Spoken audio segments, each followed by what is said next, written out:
రాష్ట్రంలో ఎవరు ఊహించని విధంగా, దేశంలో ఎప్పుడు జరగని విధంగా మొట్టమొదటిసారిగా గవర్నమెంట్ బడులన్నీ ఇంగ్లీష్ మీడియం కింద మార్చిన చరిత్ర ఎప్పుడైనా ఉంది అని అంటే అది వైఎస్ఆర్సీపీ ప్రభుత్వం. మొట్టమొదటిసారిగా గవర్నమెంట్ బడులలో ఇంతకుముందు ఎప్పుడు ఊహకు కూడా అద్దేటివి కాదు. ఎవరైనా ఎవరి దగ్గరికైనా వచ్చి గవర్నమెంట్ బడులు ప్రైవేట్ బడులతో ఎప్పుడూ పోటీ పడలేవు అనే మాటలు మనం అంతా వింటూ ఉంటాం. మొట్టమొదటిసారిగా ప్రైవేటు బడులు గవర్నమెంట్ బడులతో పోటీ పడే పరిస్థితి ఎప్పుడైనా వచ్చింది అని అంటే అది ఒక్క వైఎస్ఆర్సీపీ ప్రభుత్వ హయాంలో మాత్రమే. మొట్టమొదటిసారిగా బడులల్లో నాడు నేడు కార్యక్రమంతో బడులు రూపురేఖలు మారాయి.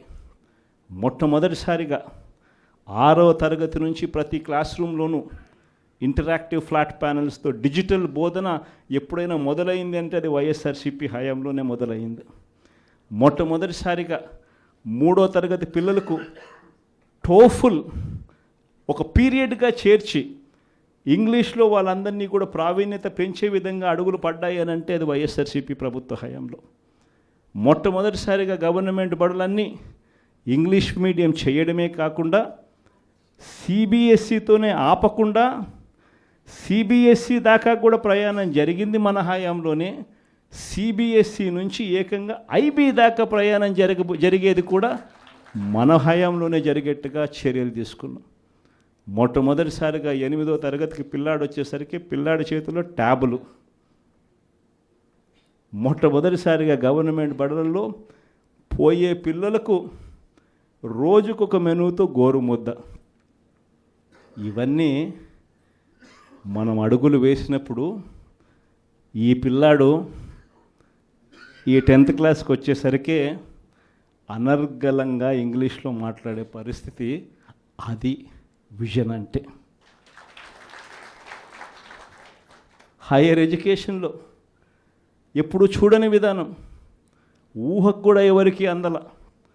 మన డిగ్రీలు చదువుకుంటే ఉద్యోగాలు రావు, మన డిగ్రీలను ఇంకా బెటర్గా చేయాలి అని తలంచుతో మొట్టమొదటిసారిగా ఎడెక్స్ అనే సంస్థను తీసుకొని వచ్చి మొట్టమొదటిసారిగా ఆన్లైన్ వర్టికల్స్ తీసుకొని వచ్చి మొట్టమొదటిసారిగా ఆ వర్టికల్స్కు సర్టిఫైడ్ చేసినాం. అంటే మన డిగ్రీ చదువుతా ఉన్న పిల్లాడు ఆయనకు నచ్చిన కొన్ని కోర్సులు స్టాన్ఫర్డ్, హార్వర్డ్, ఎల్ఎస్సి, ఎంఐటి వంటి పెద్ద పెద్ద యూనివర్సిటీలు, విదేశీ యూనివర్సిటీల దగ్గర నుంచి వాళ్ళు కోర్సులు ఆఫర్ చేస్తారు ఆన్లైన్లో.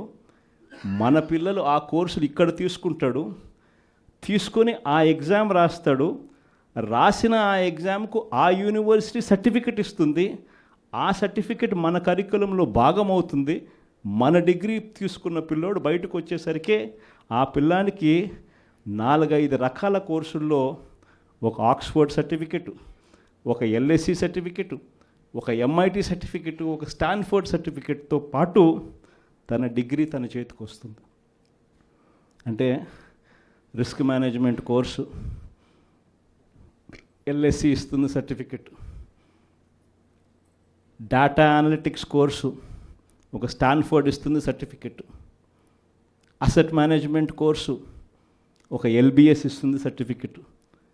ఇలాంటి సర్టిఫికెట్లతో పిల్లాడు బయటకు వచ్చి తన డిగ్రీ పొంది తన అప్లికేషన్ పెట్టుకుంటే ఎలాంటి ఉద్యోగాలు వస్తాయి అన్నది ఆలోచన చేసి ఆ పిల్లలకు విద్యా దీవెన, వసతి దీవెనతో సహా ఇవన్నీ ఏర్పాటు చేయడం అన్నది విజన్ అంటారు. వైద్యం కోసం ఏ పేదవాడు అప్పుల పాలయ్యే పరిస్థితి రాకూడదని, చదువులు వైద్యం ఈ రెండే మనిషిని అప్పుల పాలు చేసే పరిస్థితిలోకి నెట్టేస్తుందని, ఆ పరిస్థితి ఎప్పుడు రాకుండా చెయ్యాలి అని చెప్పి తాపత్రయపడి ఆరోగ్యశ్రీ పరిధిని ఏకంగా 3,300 ప్రొసీజర్లకు తీసుకొని పోయి ఏకంగా 25 లక్షల దాకా ప్రతి పేదవాడికి ఉచితంగా ఆరోగ్యశ్రీ అందేట్టుగా చేసి ప్రతి గవర్నమెంట్ హాస్పిటల్లోనూ నాడు నేడు పనులతో ఆ హాస్పిటల్ రూపురేఖలన్నీ మార్చి ప్రతి గవర్నమెంట్ హాస్పిటల్లోనూ 0 వేకెన్సీ పాలసీ తీసుకొని వచ్చి జాతీయంగా చూస్తే స్పెషలిస్ట్ డాక్టర్ల కొరత 61%, 61% ఉంటే మన రాష్ట్రానికి వచ్చేసరికి స్పెషలిస్ట్ డాక్టర్ల కొరత మన రాష్ట్రంలో కేవలం 4% లోపే.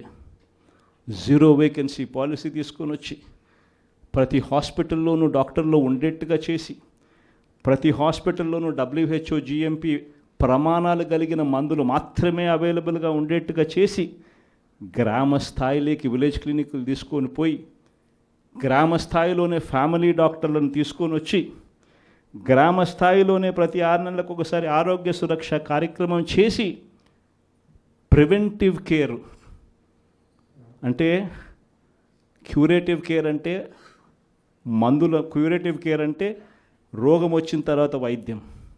ప్రివెంటివ్ కేర్ అంటే మనిషికి మొదటి దశలోనే, అంటే ఆ షుగర్ సరిగ్గా హ్యాండిల్ చేయకపోతే ఆ షుగర్ వల్ల కిడ్నీ సమస్యలు, మనిషికి బీపీ, ఆ బీపీని సరిగ్గా హ్యాండిల్ చేయకపోతే గుండెపోటు, అటువంటివన్నీ ఇనీషియల్ స్టేజెస్లోనే గ్రామ స్థాయిలోనే మనిషికి రాకుండా చేసే గొప్ప అడుగులు పడడం ఎప్పుడు జరిగాయనంటే వైఎస్ఆర్సీపీ హయాంలో. ఇది విజన్. రైతుకి ఇబ్బంది రాకుండా, రైతుని చెయ్యి పట్టుకొని నడిపించే పరిస్థితి ఉండాలని ఒక అగ్రికల్చరల్ గ్రాడ్యుయేట్ను ఆర్బీకే కేంద్రంగా అక్కడే కూర్చోబెట్టడం విజన్.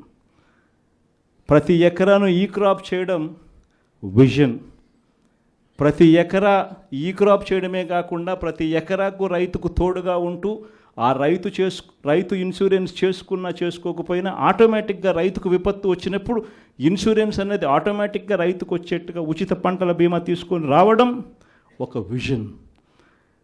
రైతులకు దళారీ వ్యవస్థ లేకుండా ఆర్బీకే కేంద్రాల దగ్గరనే కొనుగోలు చేసేట్టుగా చేసి రైతుకు పూర్తి గిట్టుబాటు ధర ఇచ్చేట్టుగా చేయడం అన్నది విజన్.